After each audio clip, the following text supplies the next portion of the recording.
اللہ الرحمن الرحیم۔ تو دوستو آپ دیکھ رہے ہیں میرا چینل کتابی مسلم۔ آپ سب کو میری طرف سے السلام علیکم۔ ہم پڑھ رہے ہیں صحیح بخاری، حدیث نمبر ہے 919، اسی باب کی ہے جس کی آپ نے پچھلی ویڈیوز میں پڑھی ہے، 917 اور 918 خطبہ ممبر پر پڑھنا۔ اس کی حدیث نمبر 919 ہے۔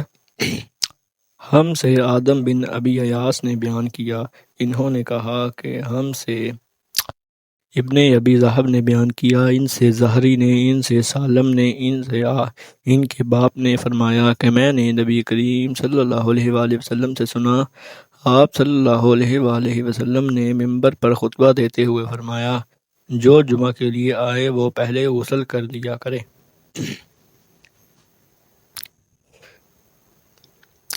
آگے ہے باب خطبہ کھڑے ہو کر پڑھنا۔ اور حضرت انس رضی اللہ عنہ نے کہا کہ نبی کریم صلی اللہ علیہ وآلہ وسلم کھڑے ہو کر خطبہ دے رہے تھے۔ حدیث نمبر ہے 920۔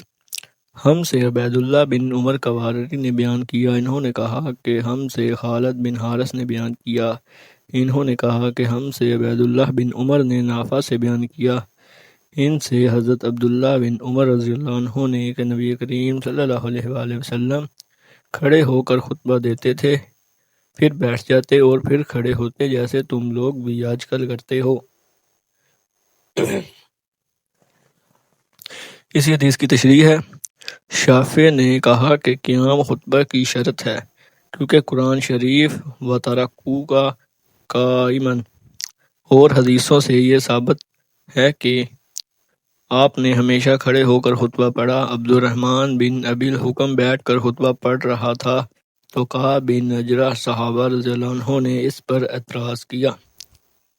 تو دوستو یہ تھی آج کی حدیث۔